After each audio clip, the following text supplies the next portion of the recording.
Pronto, vamos lá. Vamos dar início à nossa aula.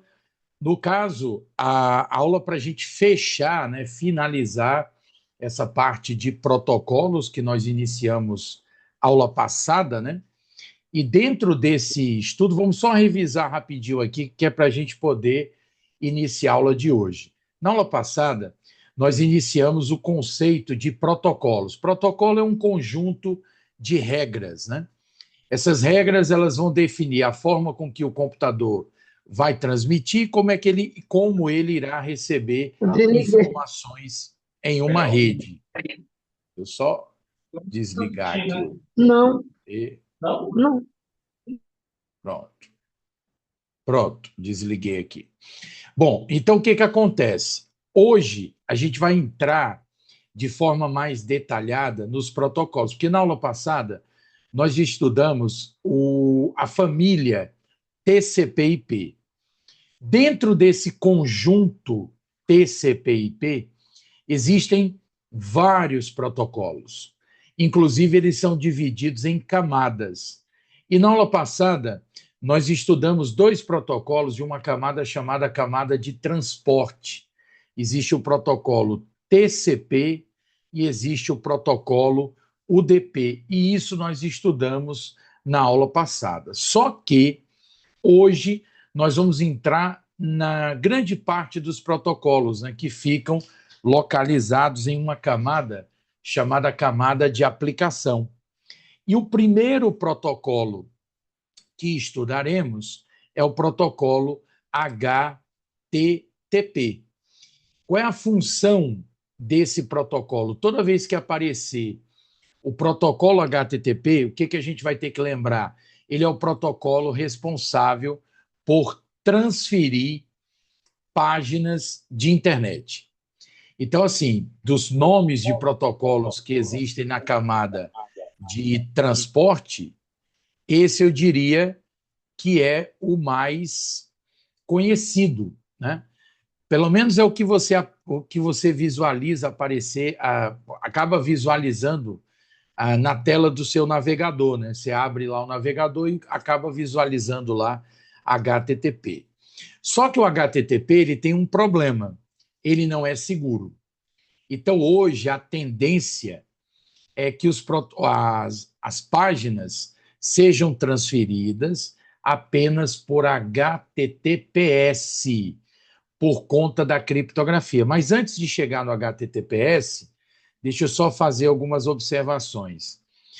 Basicamente, quando você pede para acessar uma página de internet, o seu navegador ele solicita ao servidor, ele faz uma requisição ao servidor solicitando recebimento dessa página. Então, quem vai fazer isso é o HTTP.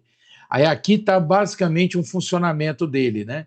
O usuário solicita acesso a uma página, digitando o endereço URL lá no navegador.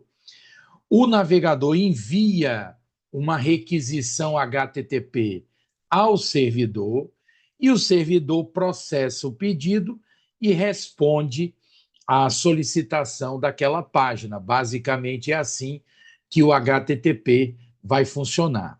Se você traduzir HTTP, quer dizer protocolo de transferência hipertexto. Nós já tivemos algumas provas cobrando o conceito de hipertexto. Inclusive, eu trago aqui nos slides o que é hipertexto, né? Hipertexto refere-se a um sistema de documentos interconectados por meio de links. Como é que nós estamos acostumados a navegar na internet? Você está aqui numa página, está lendo uma informação, aí você pega, clica num link e automaticamente é direcionado a outra página. Isso é hiperlink.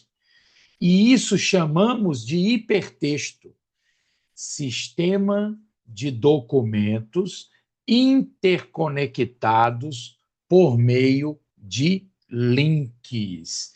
É assim que é dessa maneira que nós chamamos esse sistema hipertexto. As páginas de internet já estão organizadas dessa maneira. Então, o protocolo responsável por transferir páginas é um protocolo de transferência hipertexto. Só algumas características aqui do HTTP. Ele está dentro daquela divisão de camadas. O HTTP faz parte da camada de aplicação. E aí, revisando algo que nós vimos na aula passada, todo o protocolo da camada de aplicação, ele tem que usar um protocolo na camada de transporte, que pode ser o TCP ou o UDP. Lembra que nós vimos que o TCP ele é orientado à conexão e confiável. Já o UDP, não orientado à conexão e não confiável. Aí nós vimos na aula passada que entre o TCP e o UDP, o mais usado é o TCP, exatamente porque ele é confiável. Quando você envia um pacote, se um pacote é perdido, o TCP se responsabiliza em enviar o pacote novamente. Então, toda vez que eu usar o HTTP na camada de aplicação, quem vai estar sendo usado na camada de transporte será o TCP. Está aqui, ó. O TCP é o protocolo que será utilizado na camada de transporte. Outra informação, esses protocolos da camada de aplicação, eles têm uma espécie de endereço. Só que tecnicamente não é chamado de endereço, é chamado de porta. Então, toda vez que o seu computador está se comunicando com outro computador na rede, pode ter certeza, uma porta está sendo utilizada. Então, dentro de uma analogia que eu costumo fazer, é como se o seu computador fosse um prédio e os protocolos da camada de aplicação é como se fossem os apartamentos. Então, se alguém for entregar uma encomenda para você, vai chegar na portaria do seu prédio e vai ter que indicar para qual apartamento aquela encomenda tem que ser entregue. Então, só uma observação. Para o pacote chegar até o seu prédio, tem que ter o nome da rua, tem que ter o número, tem que ter o bairro. No caso dos computadores, todo computador tem endereço IP, que, por sinal, estudaremos ainda hoje sobre o endereço IP. Aí o que acontece?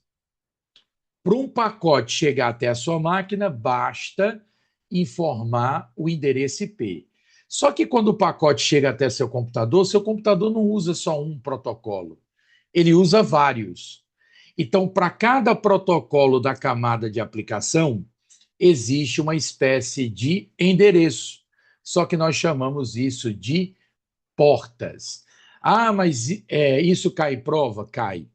Tem que tomar cuidado, porque às vezes algumas bancas costumam cobrar o número da porta do protocolo. No caso do HTTP, ele usa a porta de número 80.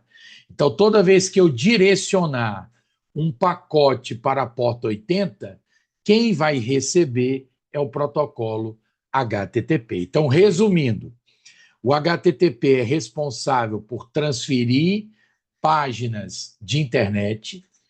Ele está numa camada chamada camada de aplicação e ele precisa usar na camada de transporte o protocolo TCP, porque é o TCP que vai controlar a transmissão. E a porta que o protocolo HTTP utiliza é a porta de número 80. Quem vai fazer o controle dessas portas é aquele mecanismo de segurança chamado firewall. Por exemplo, se lá no firewall a porta de número 80 estiver proibida, eu não consigo usar o HTTP, porque o HTTP ele vai fazer uso da porta de número 80. Então, o firewall ele controla o tráfego. Entre as formas que ele utiliza está a questão das portas. A gente acaba definindo quais portas estão permitidas e automaticamente, se ela não está permitida, automaticamente ela está negada. Então, está aí o protocolo HTTP. Como eu disse há pouco, a cada dia que passa, o HTTP está cada vez mais ficando em desuso, porque em seu lugar entrou o HTTPS. Na verdade, se a gente for analisar, o que é o HTTPS, né? O HTTPS seria o uso do protocolo HTTP mais uma camada adicional de segurança, que pode aparecer como SSL ou TLS. Essa junção HTTP mais SSL ou TLS, juntos eles formam o HTTPS. Ou seja, um protocolo de transferência de páginas segura. Aqui nós vamos começar a utilizar criptografia. Então, o que muda do HTTP para o HTTPS é que as transferências de páginas agora são seguras. Aí, qual é a camada do protocolo HTTPS? Ele está na camada de aplicação. Quem é que ele usa na camada de transporte? O protocolo TCP. E a porta muda. A porta passa a ser 443. 443 é a porta do HTTPS. Eu ia até mostrar aqui uma questão que eu acabei, depois é que eu vi, quando eu finalizei o material, que eu acabei esquecendo. Eu ia até colocar uma questão dessa, deixa eu ver se eu acho rapidinho aqui, uma questão de prova envolvendo aqui o número dessa porta. Só para a gente entender como é que isso aqui é cobrado. Vou pegar aqui um exemplo de uma prova, que aí eu coloco aqui rapidinho uma questão da.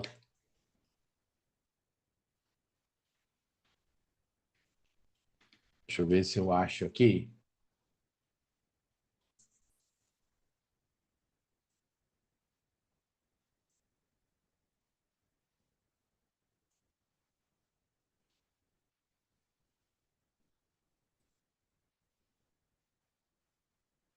Tem uma questão da VUNESP. Foi a prova, acho que da Polícia Civil de São Paulo.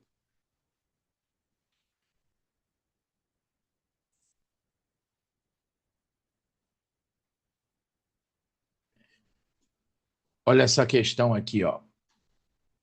Deixa eu só jogar aqui na tela. Peraí, deixa eu compartilhar outra tela aqui. Olha só essa questão aqui, ó.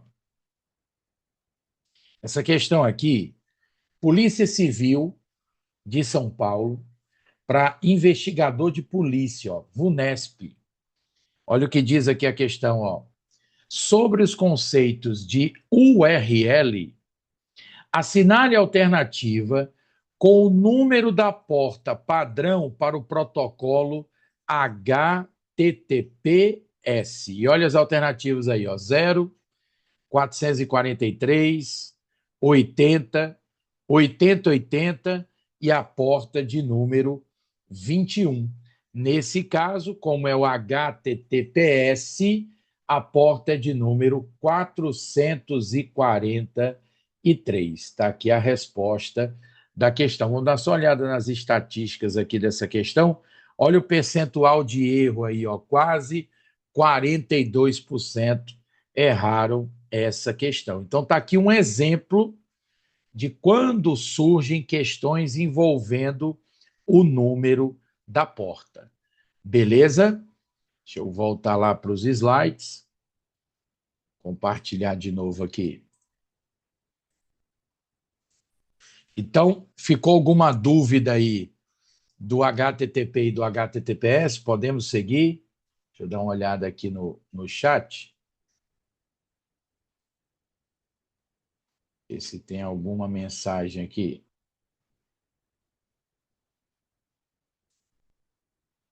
Tudo certinho, né? Vamos lá, vamos seguindo. Próximo protocolo. Existe um protocolo também chamado FTP, que é um protocolo de transferência de arquivos. Esse aqui foi especialmente projetado para permitir transferência de arquivos. Antigamente, né, o pessoal passava a madrugada inteira baixando filme, baixando música. Quem é dessa época, né, de ficar a madrugada toda baixando filme. Esse protocolo aqui era extremamente utilizado para isso. Protocolo de transferência de arquivos. A gente consegue baixar e enviar arquivos através do protocolo FTP. Aí, quais são as características dele?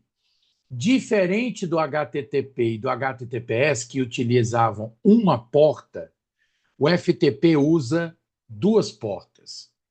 É porque ele precisa de uma porta para controle e a outra porta é para dados. A porta de controle é para identificar o usuário, é a senha, e a outra porta ele usa de fato para transferência de arquivos. Então ele usa a porta de número 20 e a porta de número 21. Então 80 protocolo HTTP, 443 HTTPS. Aí temos a porta 20 e 21, que é o protocolo FTP. E ele também usa, na camada de transporte, ele usa TCP, beleza? Então, lembrando que o TCP é aquele protocolo que estabelece uma conexão e a entrega dos pacotes é confiável. Perdeu um pacote, o TCP envia de novo. Se não quisesse usar o TCP, teria o UDP, mas o UDP é não orientado e não confiável. A maioria dos protocolos da camada de aplicação vai utilizar TCP na camada de transporte. Vamos avançar. Outro protocolo que pode surgir na prova é o protocolo Telnet. Esse protocolo ele serve para realizar o que chamamos de acesso remoto. Por exemplo, eu estou usando a máquina A, vou digitar comandos no teclado da máquina A, mas esses comandos só serão executados na máquina B. Isso é acesso remoto. Eu estou usando uma máquina, acessando outra máquina remotamente, comandos que eu estou digitando na máquina A só serão executados na máquina B. E o Telnet é um protocolo para isso. Não é o único protocolo com essa capacidade, mas ele faz essa função. Só que tem um problema. O Telnet não é seguro. Portanto, nesse caso, como o Telnet não é seguro, significa dizer o seguinte, que ele não é mais recomendado. A recomendação agora é para que seja utilizado o protocolo, para que seja utilizado o protocolo SSH. SSH.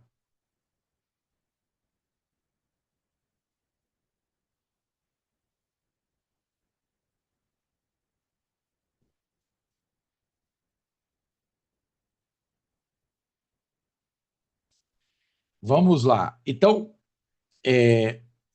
como é que funciona o SSH? Ele realiza também acesso remoto, só que esse acesso remoto ele usa criptografia. É isso que diferencia o Telnet do SSH. Ele utiliza criptografia. Agora, cuidado, ele usa outra porta, né? O Telnet usa a porta de número 23 e o SSH usa a porta de número 22. Então, ele é um protocolo de comunicação segura, utilizada para acesso remoto e administração de sistemas em rede, principalmente em servidores Linux e dispositivos de rede. Ele substitui o Telnet. Esse é o detalhe, ele vai substituir o Telnet. Tranquilo? Ele está na camada de aplicação, ele usa na camada de transporte o TCP e a porta, neste caso, é a porta de número 22. Vamos avançar. Chegamos agora no protocolo POP3. Como é que funciona esse protocolo? Aqui a gente começa a trabalhar com os protocolos de e-mail. E quando a gente fala em e-mail, a gente pode receber e-mail e pode enviar e-mail. Aí temos que entender que existe protocolo de recebimento e existe protocolo para envio de e-mail. Quando a gente fala de recebimento de e-mail, dois protocolos costumam cair: o POP3 e o IMAP. São dois protocolos de recebimento. Mas quando falamos em envio, aí é o SMTP. Então, POP3 e IMAP, recebimento. SMTP é protocolo de envio. Então, vamos lá. O POP3, ele tem um problema. Ele é um protocolo antigo e, para os padrões atuais, ele se tornou obsoleto. Por que ele se tornou obsoleto? Como é que ele funcionava antigamente? Você, quando baixava, antigamente era assim, você abria o programa de e-mail, aí o protocolo POP3 solicitava ao servidor para que você pudesse baixar os e-mails. Aí o POP3 era assim, ele baixava os e-mails para o dispositivo do usuário e apagava os e-mails do servidor. Dava até para fazer uma configuração diferente, mas o padrão era esse. O gerenciamento dos e-mails com o POP3 é um gerenciamento local. O que a gente quer dizer com gerenciamento local? Você tinha que baixar os e-mails para o seu dispositivo e, de forma padrão, os e-mails eram apagados do servidor. Há muito tempo atrás, isso não era um problema, porque a gente passou por uma fase em que, como os computadores eram muito caros, era comum, quando o usuário tinha computador, geralmente só tinha um. Então, sempre usar o e-mail naquela mesma máquina, há muitos anos atrás, não era problema. Mas hoje, ora você quer ler o e-mail no celular, ora você quer ter acesso ao mesmo e-mail no tablet, no notebook, no computador de mesa. Hoje, essa ideia de gerenciar os e-mails em um dispositivo, isso não faz mais sentido. O que você quer hoje é ter a possibilidade de acessar o mesmo e-mail em vários dispositivos diferentes. Mas aí não é usado mais o POP3. O POP3 se tornou um protocolo antigo, ultrapassado. Hoje, o protocolo que utilizamos é o protocolo IMAP. Ele vem para substituir o POP3. Certo? O POP3, o gerenciamento é local. E o IMAP? O IMAP faz com que você gerencie os e-mails diretamente do servidor. Como o e-mail é gerenciado diretamente do servidor, você pode acessar o mesmo e-mail no celular, no tablet, no notebook, no computador, desktop. Acabou aquela história de que quando você baixa o e-mail, ele apaga do servidor. Era assim na época do POP3. O POP3 é antigo, ultrapassado. Hoje usamos o IMAP. Informação importante.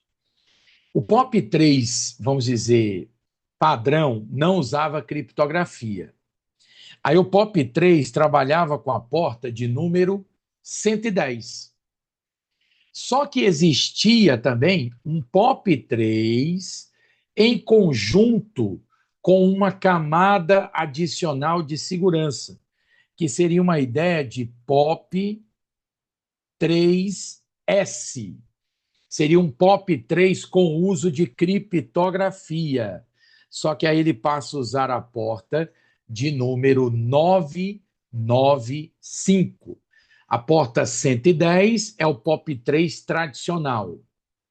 Se for um POP3 usando uma camada adicional de segurança, ele passou a usar a porta de número 995. E o IMAP? O padrão é o IMAP usar a porta 143. Acontece que o IMAP-S, que seria um IMAP com o uso de criptografia, o que de fato é hoje, ele é que é utilizado, né? Hoje, quando a gente diz que a gente usa o IMAP, na verdade é o IMAP-S, né? Por conta da questão da criptografia. Aí a porta passou a ser 993. Porta 993. Então, o POP3 110. E se for um POP3 com uso de criptografia, 995. Se for, nesse caso, o IMAP S, primeiro, desculpa, o IMAP 143 e o IMAP S, aí seria a porta 993. Tranquilo? Tudo certinho? Vamos avançar. Eu só preencher aqui uma.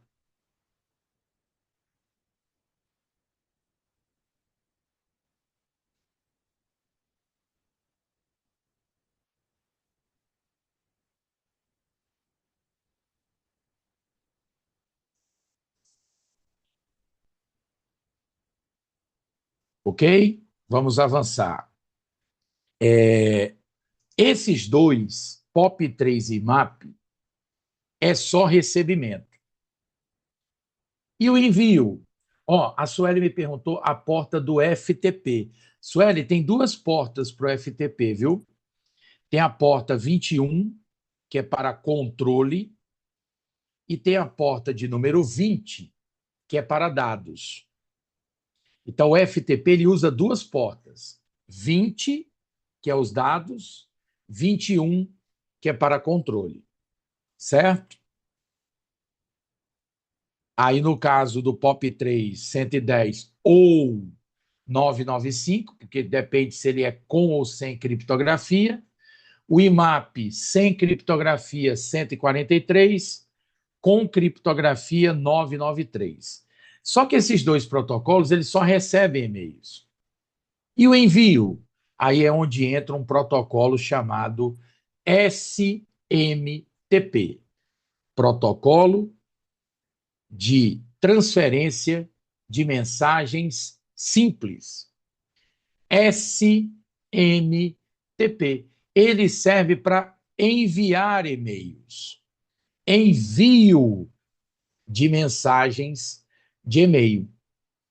Aí ele tem como característica, ele é um protocolo da camada de aplicação, ele usa o protocolo TCP na camada de transporte e tem que tomar cuidado com as portas.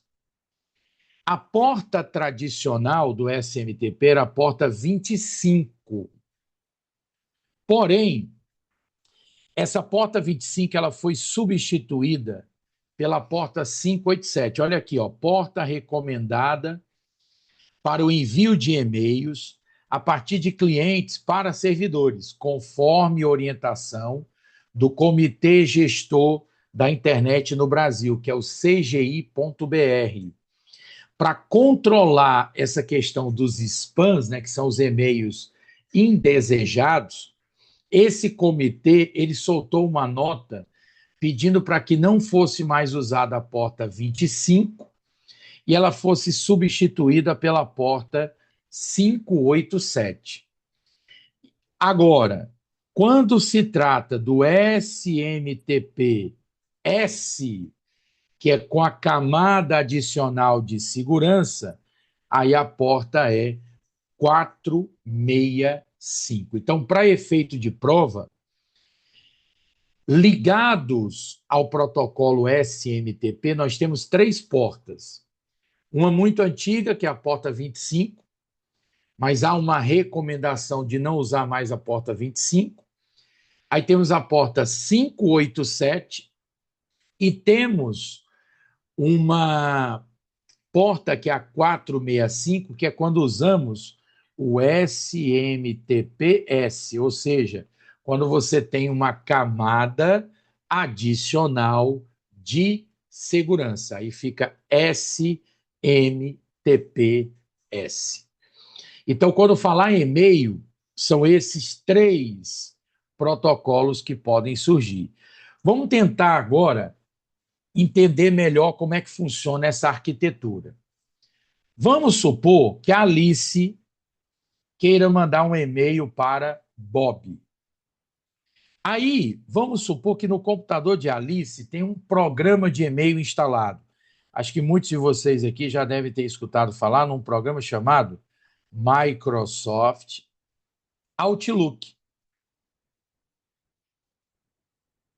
Microsoft Outlook. Isso aqui é um programa de e-mail. Vamos supor que no computador de Alice tenha o Microsoft Outlook instalado. Esse programa, para ele enviar e receber e-mail, ele vai precisar usar protocolos. Aí, no nosso exemplo, vamos supor que ele vá receber e-mail pelo IMAP e vai enviar e-mail por SMTP. Então, ele recebe e-mail pelo IMAP, envia e-mail por SMTP. Então, vamos lá. Alice abre o Microsoft Outlook, escreve uma mensagem e manda enviar. Então, vai do computador de Alice para o servidor via SMTP. Entenda que é muito comum um e-mail ter que ser enviado de um servidor para outro servidor, porque não existe só um servidor de e-mail, existem vários. Então é comum o e-mail ser enviado de um servidor para outro. Atenção, o envio de e-mails entre servidores sempre será usando SMTP. Porém, atenção, o exemplo que eu vou usar agora, vamos supor que o Bob esteja usando o que nós chamamos de webmail. O que é usar o webmail? Webmail é quando você trabalha com e-mail dentro de páginas de internet.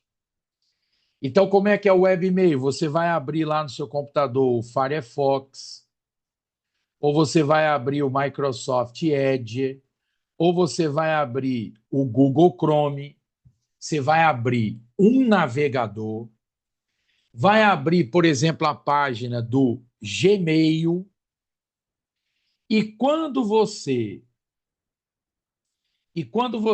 acessar a página do Gmail, você consegue enviar e receber e-mail. E aí é onde vem o detalhe.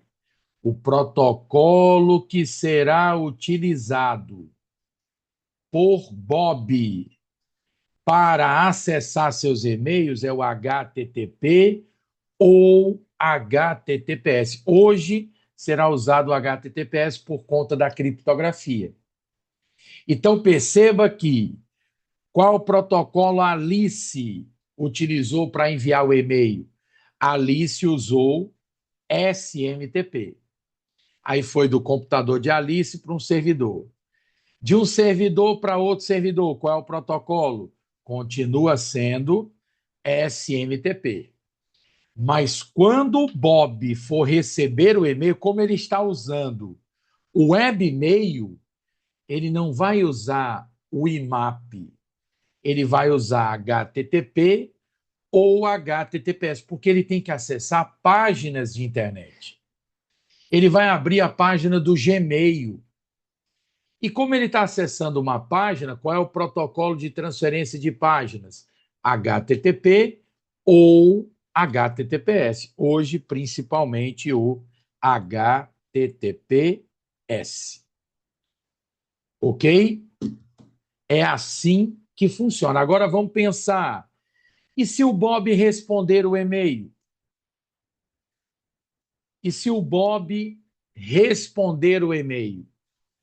Quando o Bob responder o e-mail, ele envia do computador dele para o servidor, continua usando HTTP ou HTTPS. De um servidor para outro, continua sem, aí passa a ser, desculpa, de um servidor para outro, SMTP. Aí quando a Alice for receber e-mail, aí ela já recebe usando o IMAP.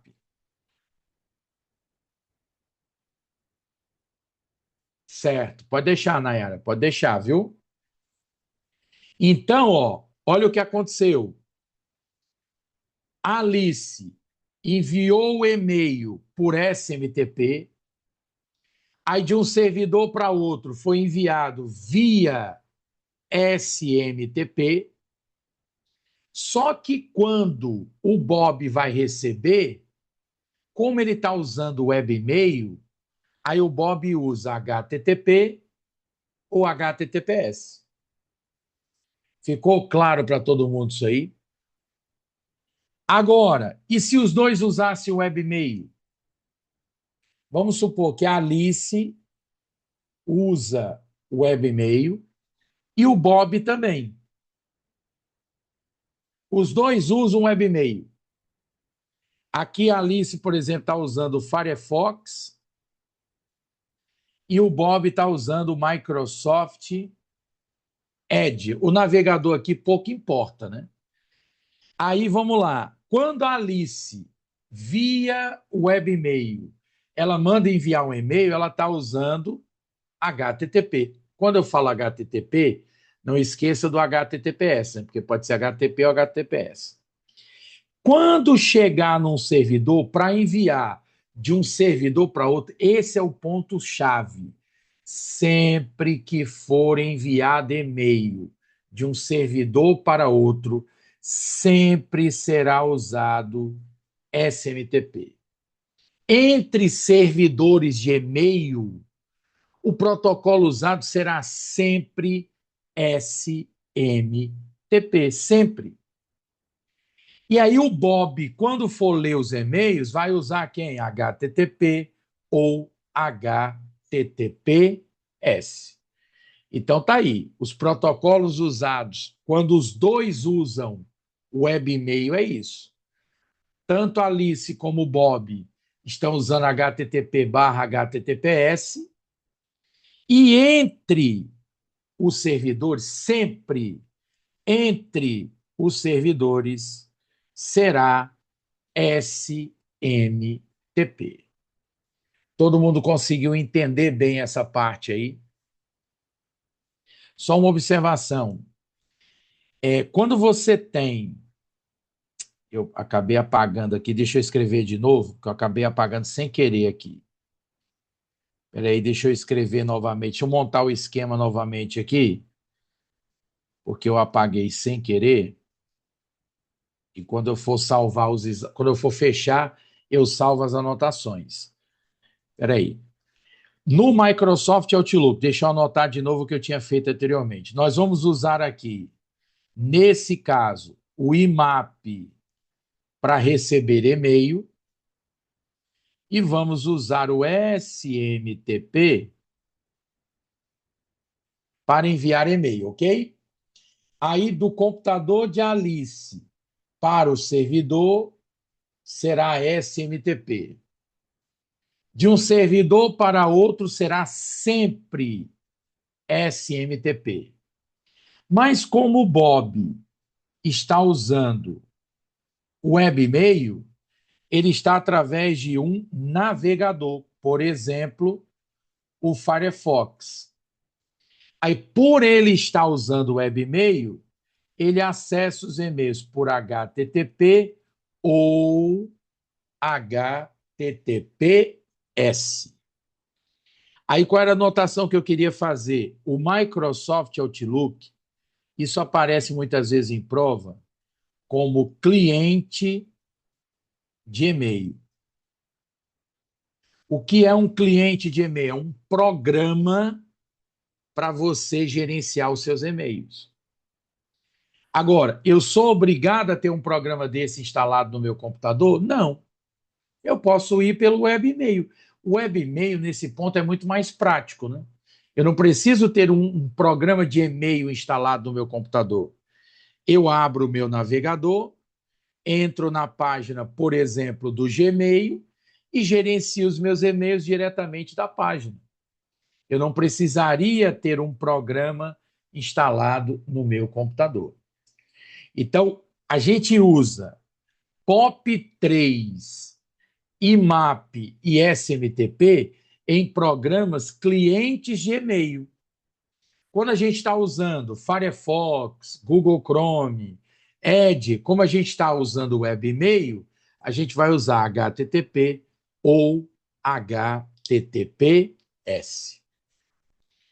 Todo mundo conseguiu entender isso aí? Olha um exemplo de prova. Olha essa questão. Essa questão é até antiga, né? 2019, mas embora seja uma questão antiga, para questões didáticas, ela continua valendo, até porque esse assunto não mudou, né? Uma questão da prova da Polícia Rodoviária Federal. As versões mais modernas dos navegadores Chrome, Firefox e Edge reconhecem e suportam em instalação padrão os protocolos de internet FTP, SMTP e NNP, os quais implementam, respectivamente, aplicações de transferência de arquivos, correio eletrônico e compartilhamento de notícias. Eu tenho certeza que a maioria dos candidatos, na hora dessa prova, a maioria ficaria preso aqui, ó. Muita gente ficaria se perguntando que protocolo é esse, né? Sendo que a banca Sebrae fez isso de propósito. Ela quer desviar a sua atenção. Porque, vamos lá, se eu estou usando o Google Chrome, se eu estou usando o Firefox ou estou usando o Edge, quando eu falo de correio eletrônico, isso aqui é webmail, concorda? E se é webmail, quais são os protocolos que nós vamos usar no webmail? HTTP ou HTTPS. Nós não vamos usar na nossa máquina, estando no uso do webmail, nós não vamos usar o SMTP. Está aqui, ó, da máquina de Bob, que está usando o webmail, para o servidor, o protocolo é HTTP ou HTTPS. Quando chega no servidor, aí sim, de um servidor para outro servidor, aí será usado SMTP. Agora, no Microsoft Edge, vamos usar SMTP? Não. No Firefox? Não. Nos navegadores, nós vamos usar HTTP ou HTTPS. E a questão dá a entender que no Google Chrome, no Firefox e no Edge, seria utilizado SMTP. E não é. Gabarito oficial, o item está o quê? Errado. Todo mundo entendeu isso aí? Tá claro? E esse NNTP, nem precisa se preocupar com isso aí. Isso aqui é um protocolo muito, mas muito antigo. Eu tenho certeza que a banca usou isso aí em prova só Porque eu imagino que o cara que elaborou a questão deve ter pensado, o candidato não sabe o que é NNTP. Então ele vai ficar preso nessa informação, sendo que, na verdade, o foco principal não seria esse protocolo aqui, que nem precisa esquentar a cabeça com ele, ele é um protocolo muito antigo. Ok? Então o item aqui está errado. Outro protocolo. Existe um protocolo chamado DNS. Vamos lá. Toda vez que a gente vai acessar uma página de internet, a gente costuma digitar um endereço chamado URL. Exemplo de endereço URL: www. Um exemplo aqui, ó, caixa.gov.br.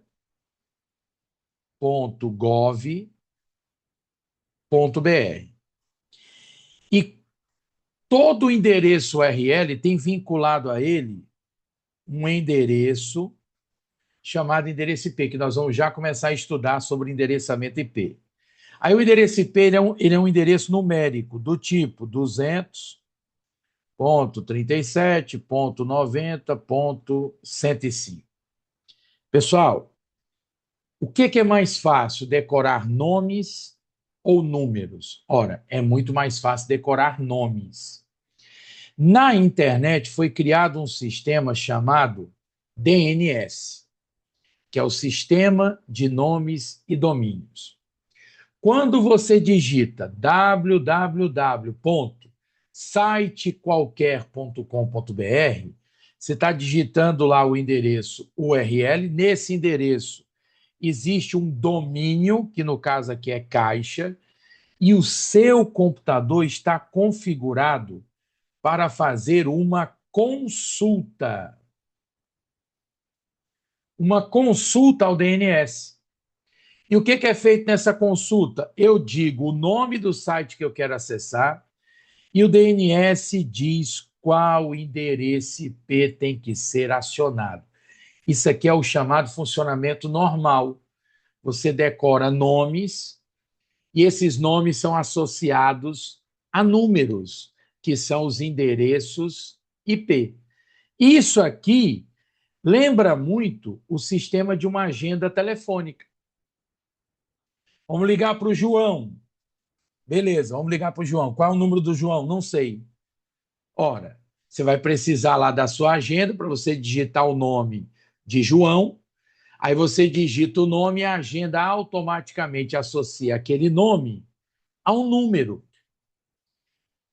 E na internet existe um sistema muito parecido com esse. Você decora os nomes e esses nomes são associados a números, que são os endereços IP. Por isso que o DNS é tão importante. Porque graças ao DNS você decora nomes. E esses nomes são automaticamente associados a números. Esse é o DNS.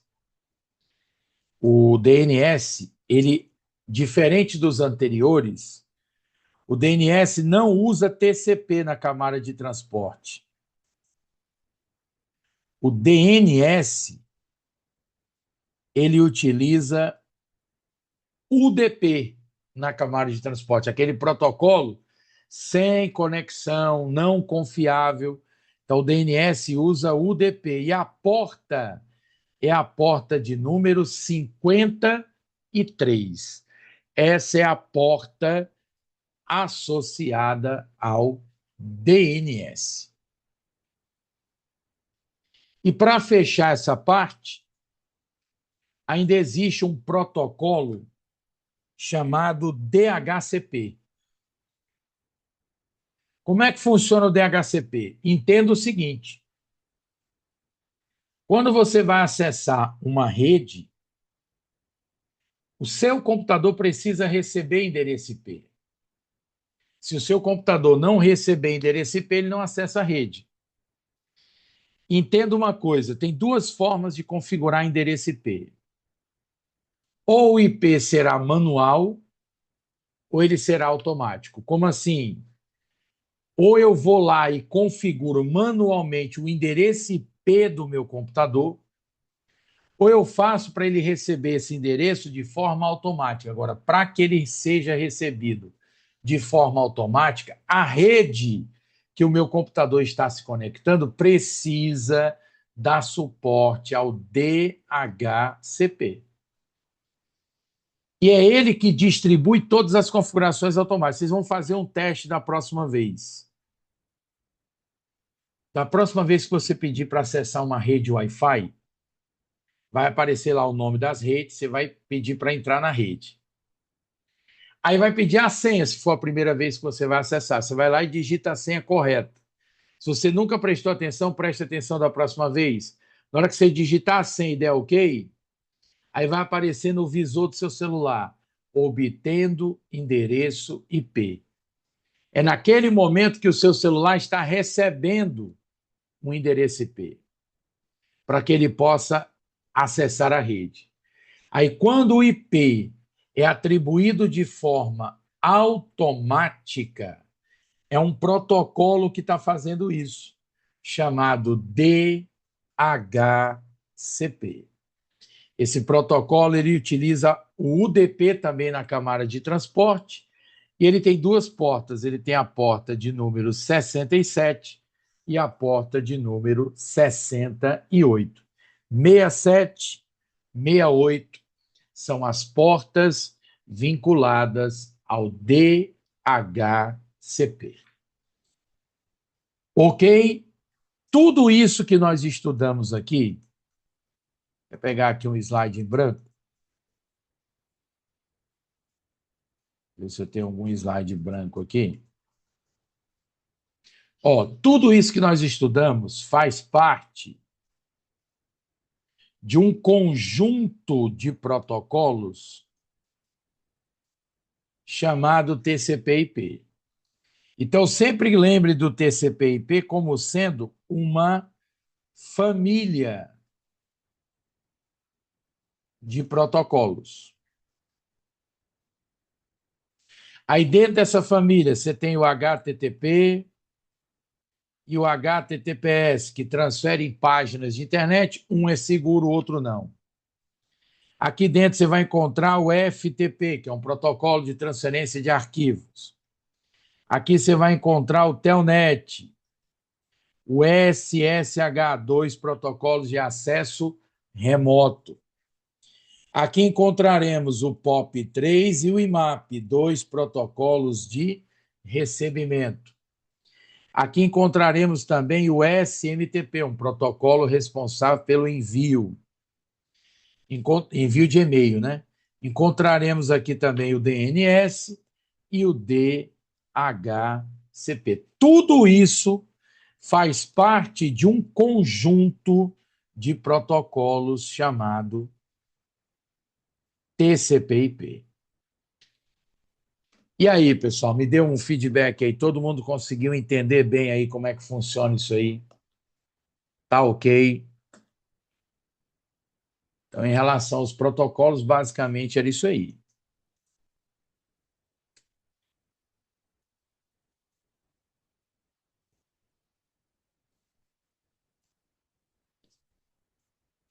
Tudo certinho?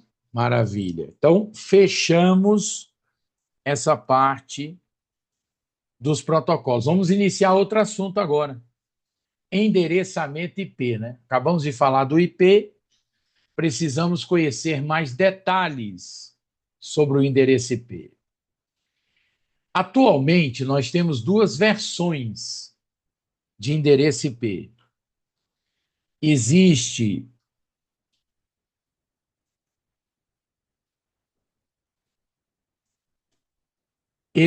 o endereço IP chamado de IP versão 4 e existe o IP versão 6.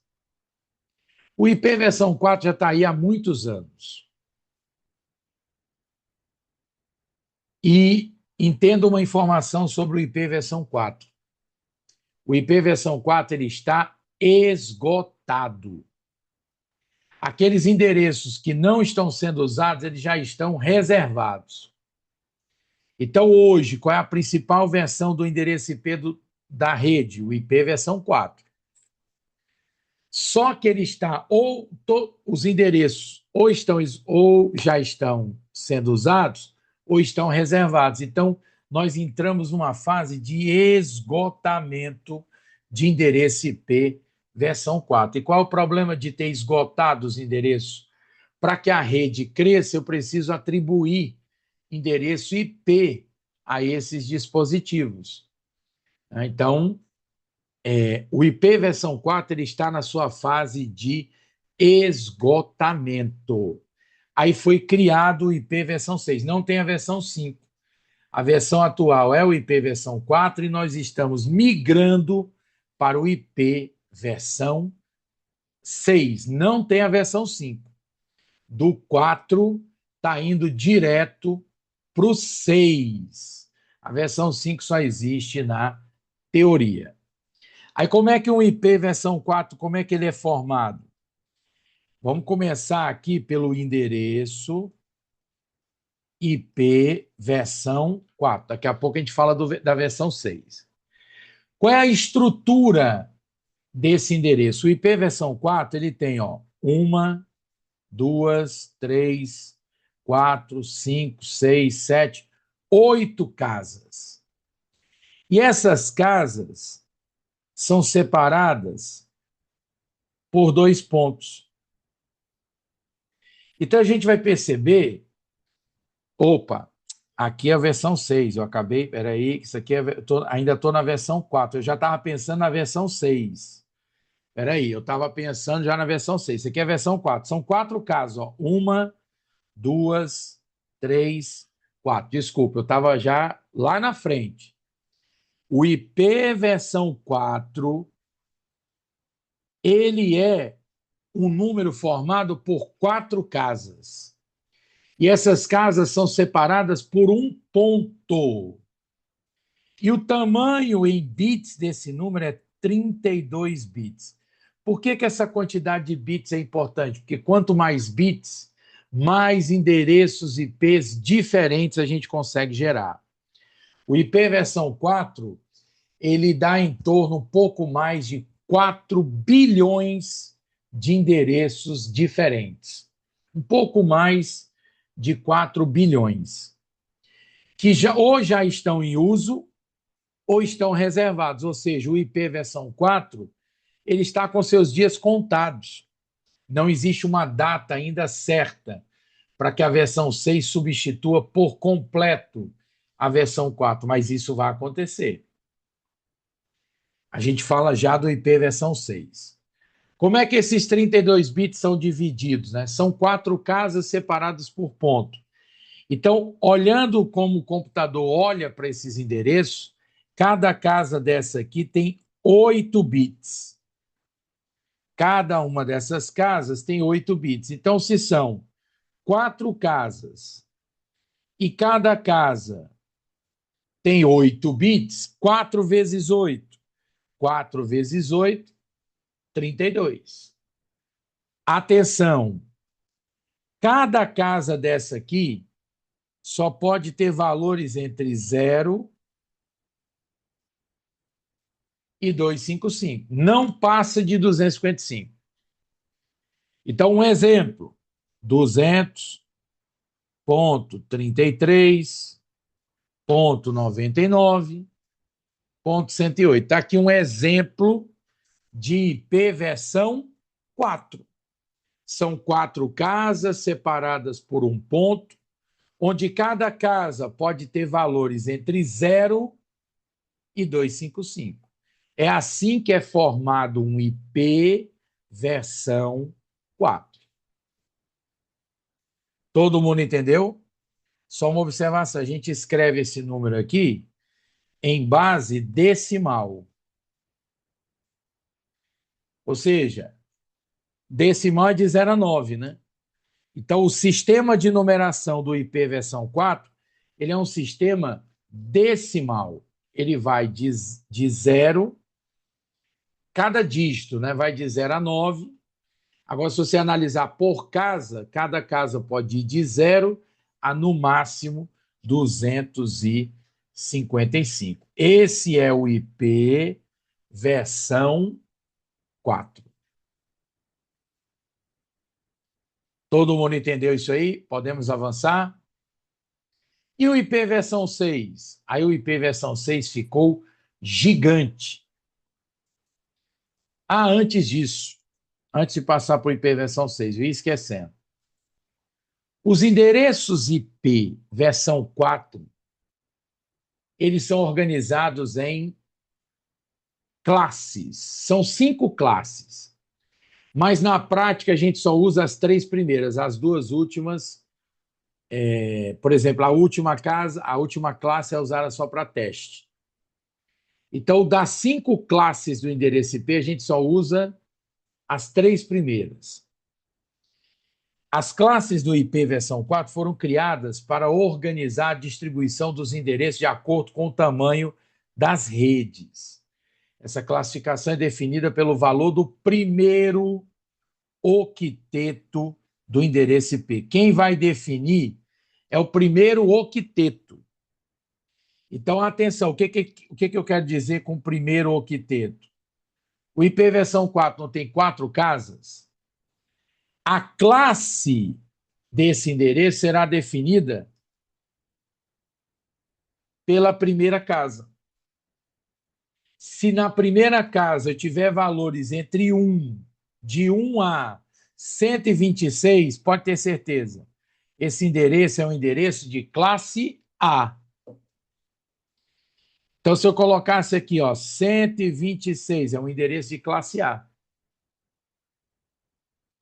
A Camila perguntou por que se usa só as 3 primeiras classes. Camila, as 2 últimas, tem uma, por exemplo, a última casa, ela é usada só para teste. Então, das cinco classes, a gente usa as 3 primeiras e as 2 últimas são reservadas. As 2 últimas. Sendo que a última classe, melhor dizendo, ela é usada para teste. Então, elas são reservadas. Então, na prática, a gente só usa as 3 primeiras. E como é que eu identifico a classe de um endereço IP? Se o valor da primeira casa for de 1 a 126, essa classe é classe A. Se a primeira casa for de 128 a 191, aí é classe B. De 192 a 223 é classe C. De 224 a 239, a classe é D. E de 240 a 255, a classe E. Eu não vou conseguir usar nem classe D, nem classe E. Diretamente para identificar uma máquina, não. Então, na prática, para a identificação dos computadores,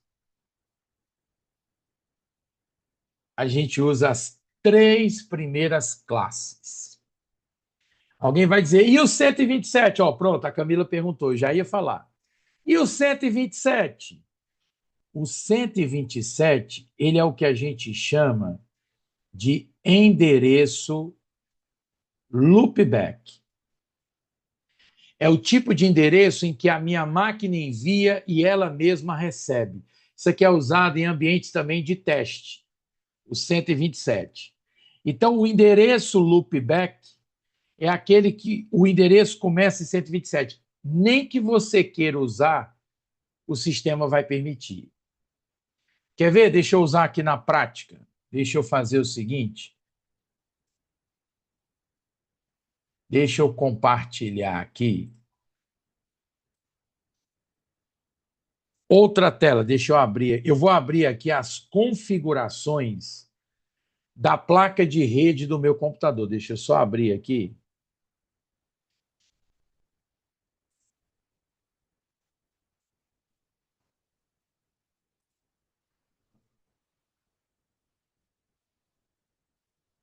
Eu quero só abrir aqui as configurações da placa de rede. Vou compartilhar aqui a tela. Cadê aqui?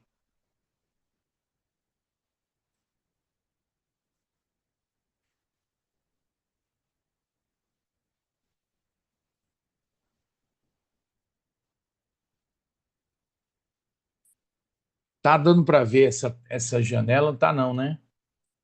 Tem uma janelinha pequena, eu acho que não, peraí, deixa eu ver aqui. Eu acho que é a questão do compartilhamento. Deixa eu ver Deu se eu para pego a ver. tela. Mas é porque tinha uma outra tela menor. Deixa eu só ver se eu consigo colocar a janela inteira. Conexões de rede, configuração.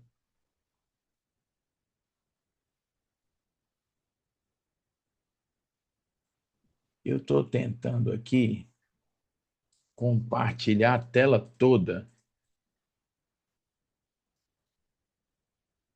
Bom, vocês vão me dizer aqui se vai aparecer essa janela aqui, ó. Era para estar aparecendo aqui.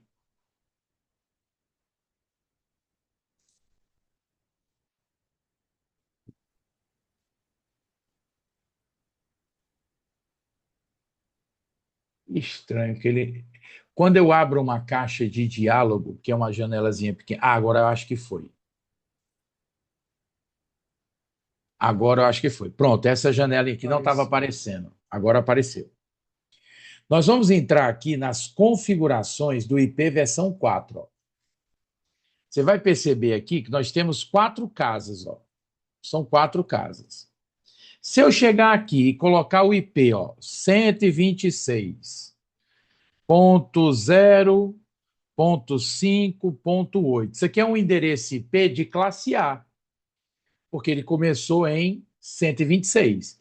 De 1 a 126, ele é classe A. Olha o que eu vou tentar fazer. Vou apagar o 126 e vou tentar digitar 127. Na hora que eu digitar 127, aí dá uma mensagem de erro. E olha o erro. Endereços IP que começam com 127 não são válidos, pois são reservados para endereços de loopback.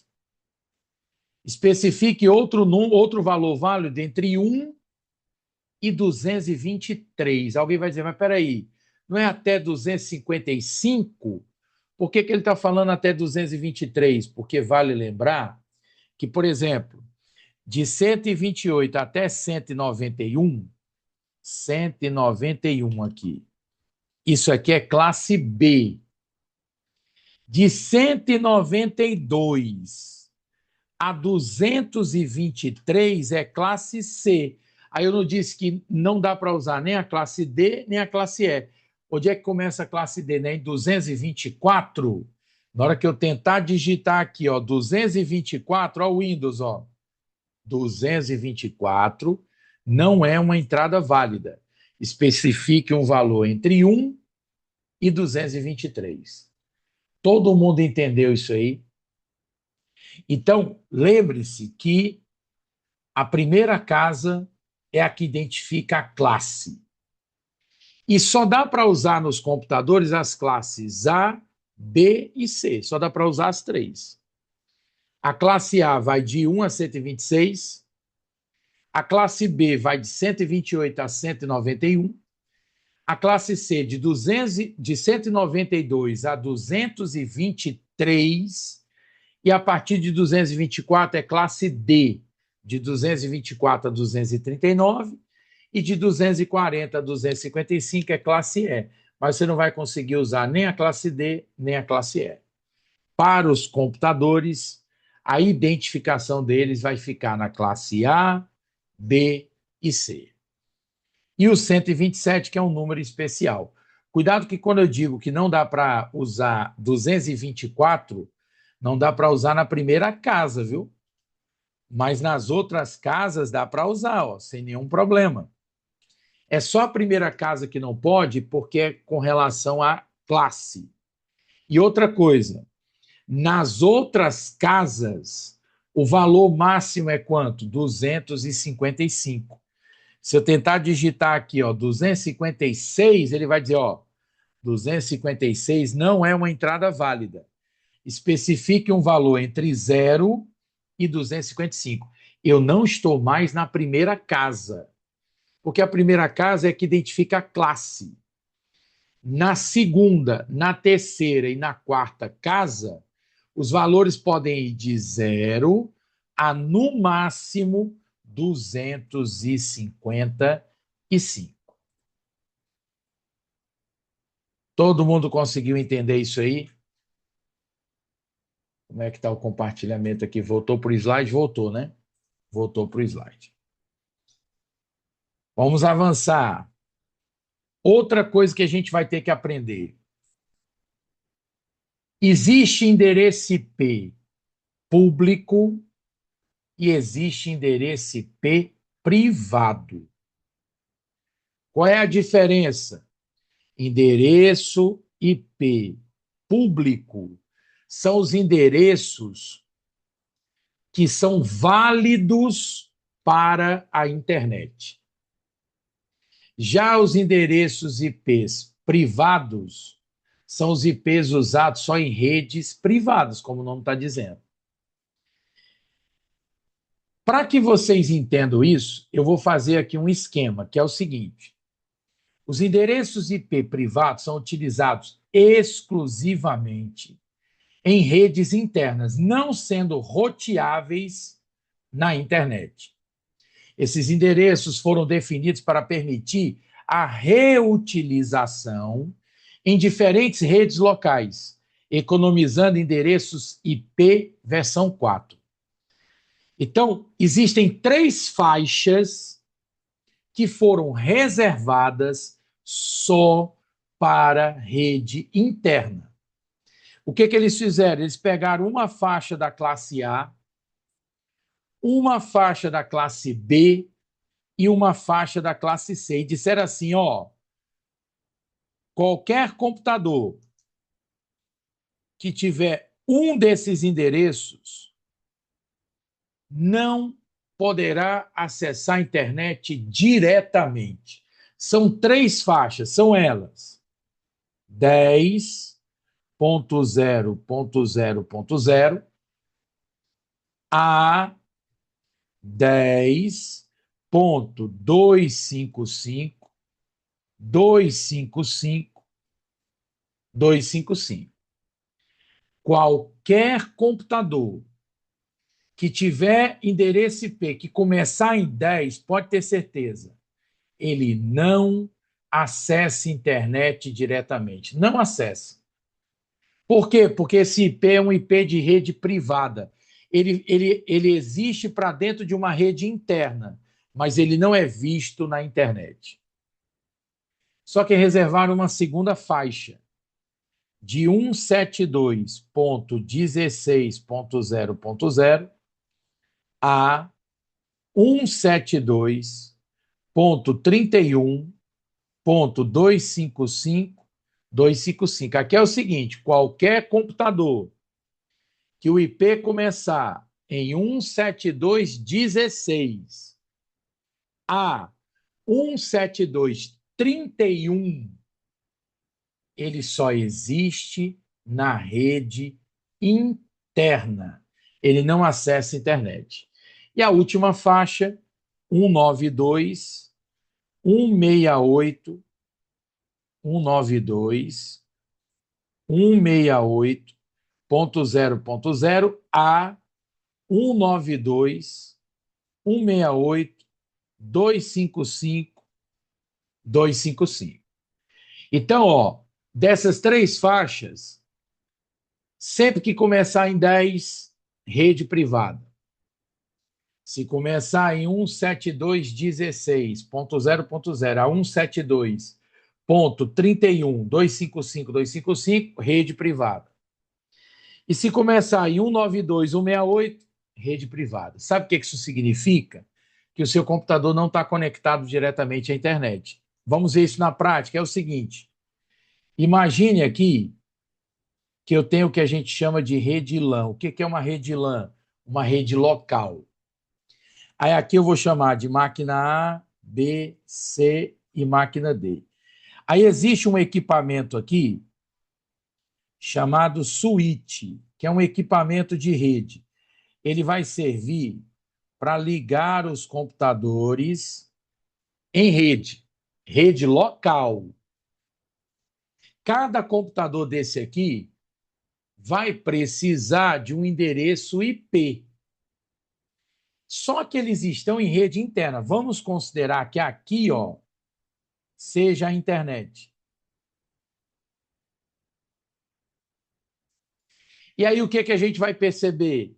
Que esse computador A, ele não vai estar conectado diretamente à internet. Ele vai estar dentro da sua casa ou dentro de um escritório. Aí esse switch será ligado a um outro equipamento chamado roteador. E o roteador é que vai se conectar à internet. Aí onde é que eu quero chegar? Esse roteador, deixa eu só melhorar aqui o local. Deixa eu melhorar aqui, porque senão eu vou ficar sem espaço. Então, de novo, vou colocar aqui. Inclusive, eu vou até fazer direto, porque em vez de colocar um switch ligado a um roteador, na nossa prova, ele já pode chamar direto aqui de roteador. Aí você pode conectar esses equipamentos aqui e do roteador vai para a internet. Eu estou simplificando o esquema, beleza? Onde é que eu quero chegar? Todo computador aqui da rede local vai ter que ter um endereço IP.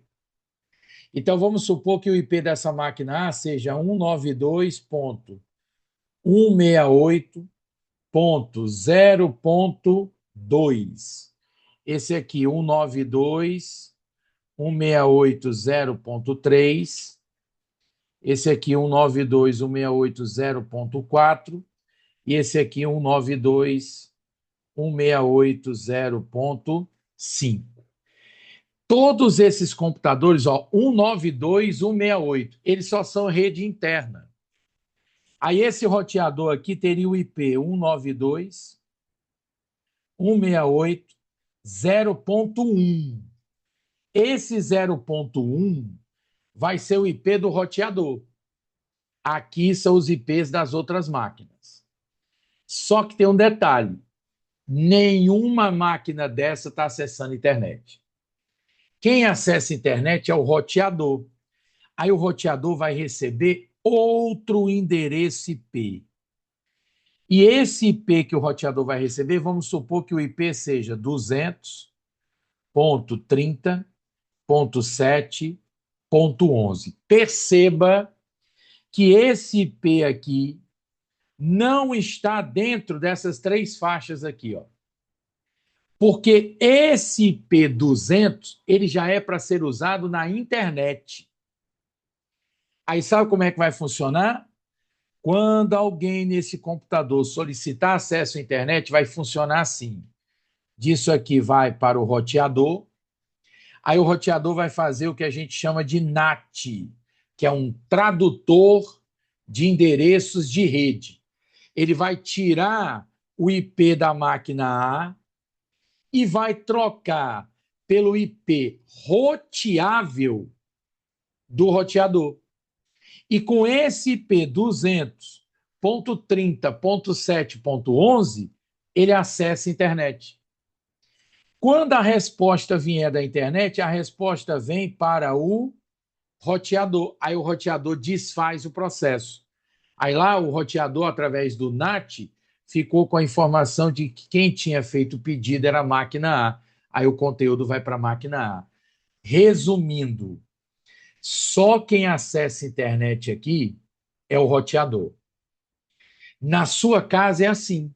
Se você acha que quando você está na rede Wi-Fi da sua casa, você está com aquele celular ou um tablet conectado diretamente à internet, você está completamente enganado. O que você está é conectado a uma rede dentro da sua casa. Aí a rede tem um roteador e o roteador que leva para a internet. Então, endereço IP público, a gente só tem um. O resto é tudo endereço IP privado. Então, para todos os efeitos, essa máquina A não existe para a internet.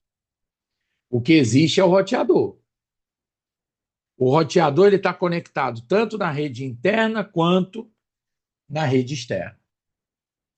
Conseguiram entender essa diferença entre ser rede privada e rede pública? Você, na sua casa, você pode estar usando internet aí na sua rede, sei lá, na minha casa eu tenho 10 equipamentos. Você só está pagando um acesso à internet. Porque endereço IP público só tem um. O que você está fazendo dentro da sua casa é compartilhando esse mesmo endereço IP público. Já aconteceu de vários casos de pessoas terem problemas, sabe como? O vizinho compartilha a internet com outro vizinho, certo? Ó, foi bem na hora que a Ângela estava digitando também, eu já ia dar esse exemplo. O vizinho compartilha a internet com outro vizinho. Qual é o problema? O IP que está sendo feito todo o registro é o IP de quem está pagando a assinatura. Então, se o vizinho da casa B usa a internet da casa A, esse computador da casa B, ele não existe para a internet. Então, qualquer coisa que ele fizer, se ele tiver envolvido com coisas ilícitas, quando a polícia rastrear o endereço IP, a polícia vai rastrear esse IP aqui, ó.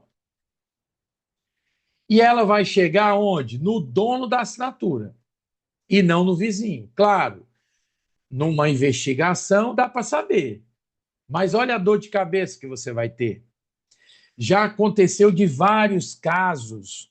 Por exemplo, pedofilia. Você imaginar uma pessoa que está usando a sua internet sem que você saiba, essa pessoa pode estar usando para qualquer coisa, inclusive para cometer crimes. O problema é que essa pessoa com aquele computador não está visível na internet. O IP público só tem um. E esse IP público, ele vai estar relacionado à sua assinatura. Ficou claro para todo mundo isso aí? Então, compartilhar a internet tem esse risco, né? Você está compartilhando, outra pessoa está usando, e o IP que vai ficar registrado é um IP só, que é o IP público. É assim que funciona. Para fechar, como eu disse, o IP versão 4, ele está com os seus dias contados. Não existe uma data precisa para dizer assim, ó, a partir dessa data o IP versão 4 vai parar de funcionar. Não existe ainda, mas está bem próximo. O IP versão 4 ele está caminhando para ser substituído pelo IP versão 6. E qual é a característica do IP versão 6? Ele mudou radicalmente.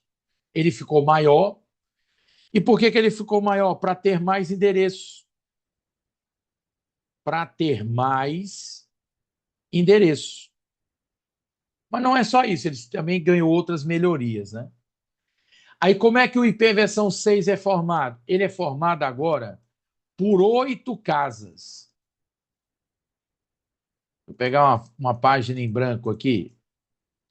O IP versão 6, agora ele tem 128 bits. Quanto maior a quantidade de bits, maior a quantidade de endereços possíveis. Agora ele tem, ó, 1, 2, 3, 4, 5, 6, 7, 8 casas. E essas casas são separadas por 2 pontos. Isso é IP versão 6. Outra coisa, o sistema de numeração aqui é hexadecimal. Quem é que já estudou esse sistema de numeração? Quem já estudou esse sistema vai lembrar que hexadecimal, os dígitos vão de 0 a F. Como assim o dígito vai de 0 a F? Vai de 0 a 9. E quando chega em 9, não tem 10. Porque olha só, no decimal, deixa eu melhorar essa explicação aqui. Quando o sistema de numeração é o decimal, que é o que todo mundo está acostumado a usar, no decimal vai de 0 a 9. Aí o hexadecimal ele vai de 0 a 9, e aí vem as letras, ó, A, B, C, D, E e F. Ou seja, ele vai de 0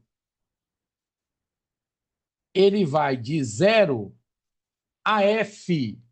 Ah, então quer dizer agora que endereço IP pode ter letra? Pode. Endereço IP pode ter letra, mas não é qualquer letra.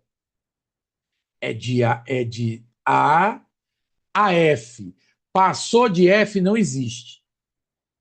Aí o endereço ficou gigante, ó.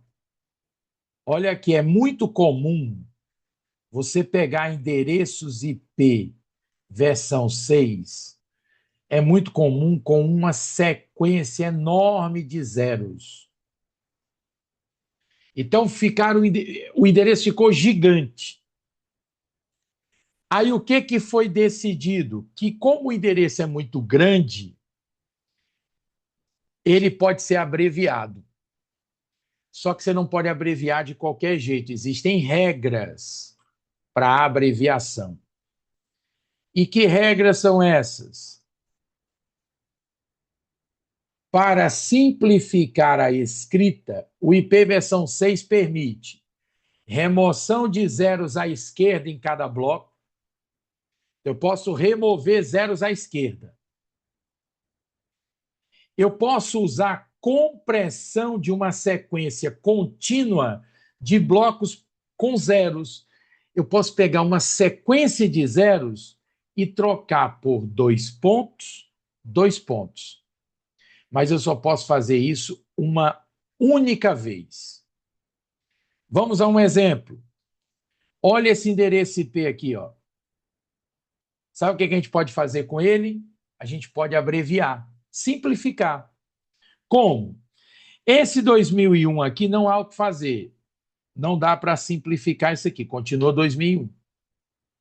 2 pontos. Agora, ó, 0 DB8. Nessa segunda casa, tem um 0 à esquerda. E 0 à esquerda eu posso remover. Aí vai ficar DB8. Ou seja, eu omiti o 0 à esquerda. Aí agora eu me deparei com uma sequência de zeros.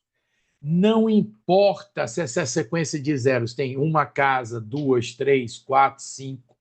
O que importa é que é uma sequência de zeros. Aí sabe como é que a gente pode fazer? 2 pontos, 2 pontos. Esse 2 pontos, ele substituiu todos esses zeros aqui. Aí aqui eu teria FF 00, que aí não tem como abreviar, 2 pontos. Mas olha aqui, ó, zeros à esquerda, ó.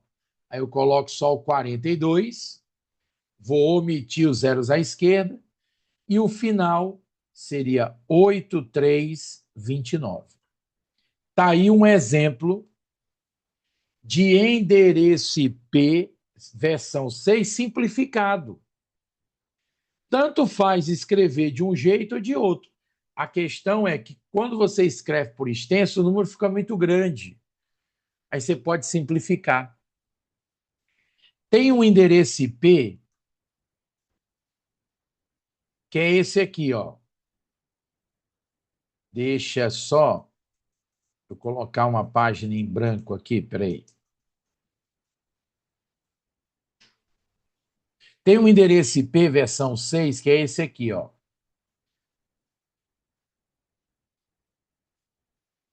Olha só esse número aqui, ó.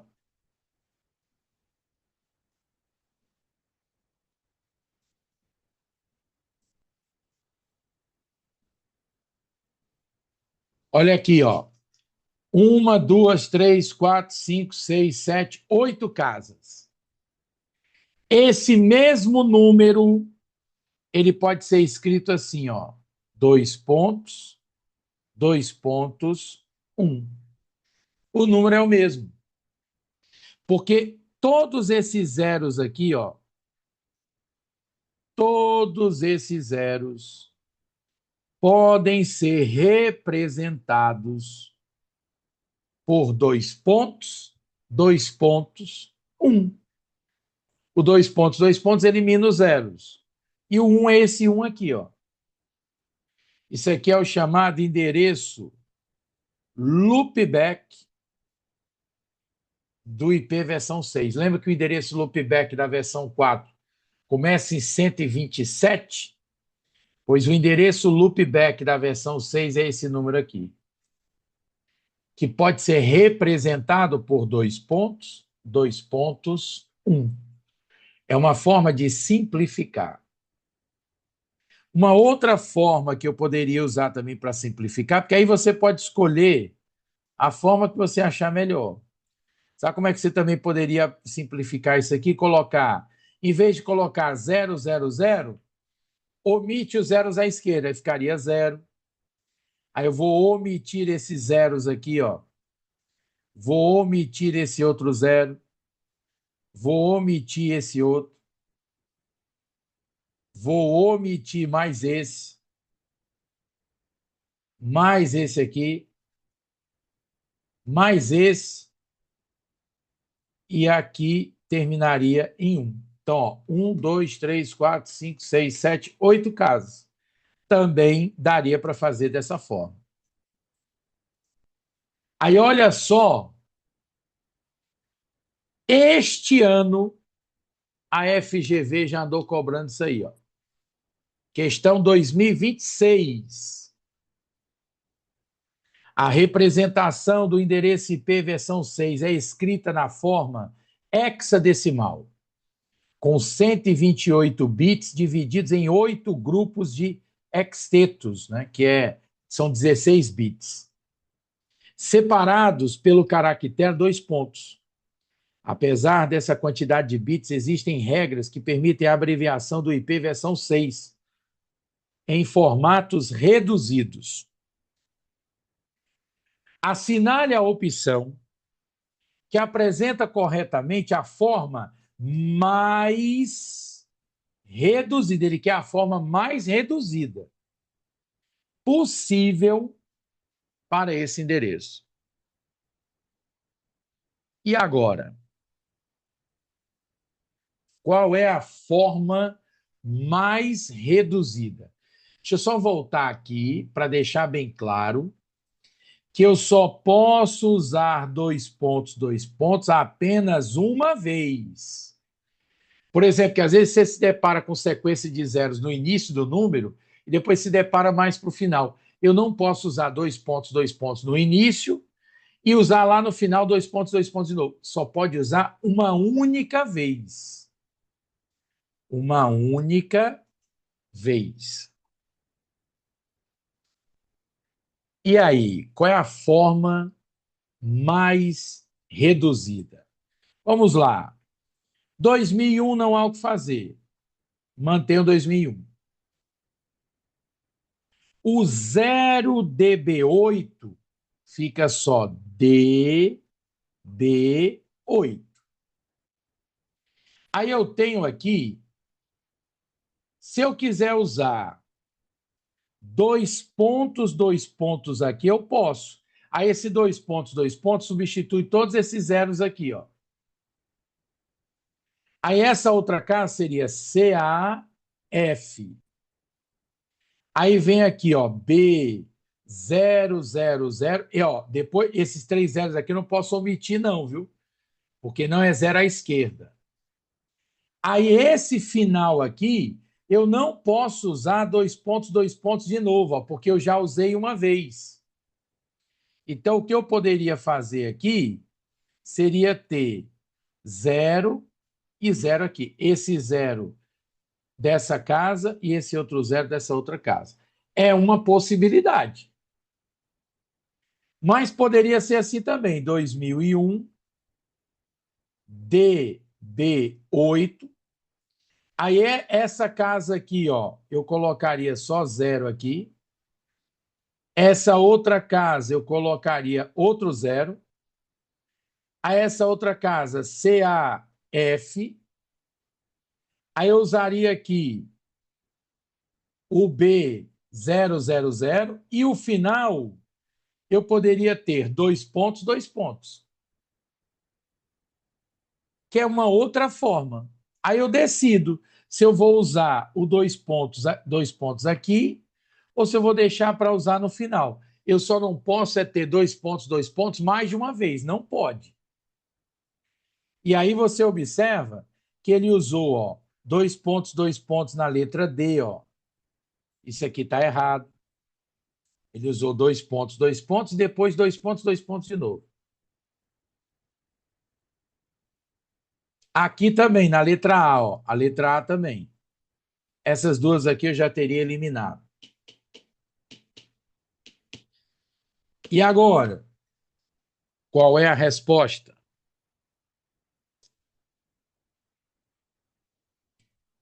Nesse caso aí,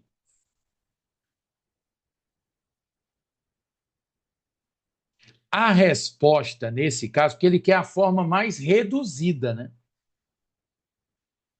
A forma mais reduzida.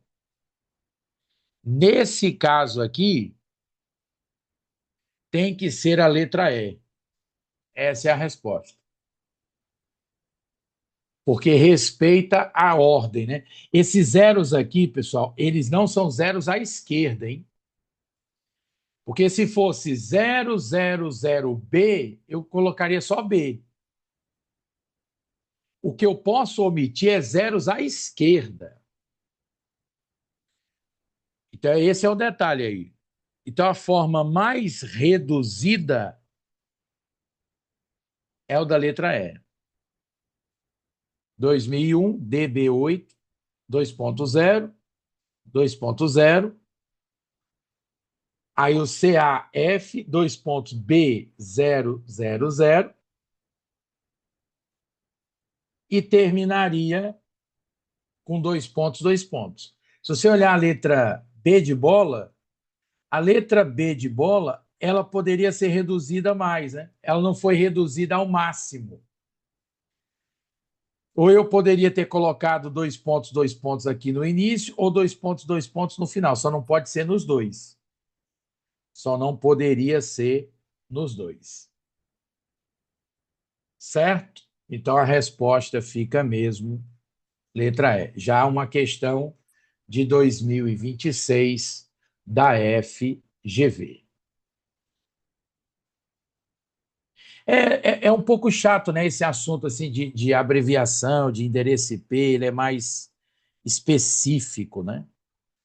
Mas essas são as regrinhas aí para abreviação de endereço IP. E as letras podem ser letra maiúscula ou minúscula, tanto faz, viu? Letra maiúscula ou letra minúscula. Tranquilo? Então, com isso, fechamos aqui esse assunto. Deixa eu finalizar aqui a gravação.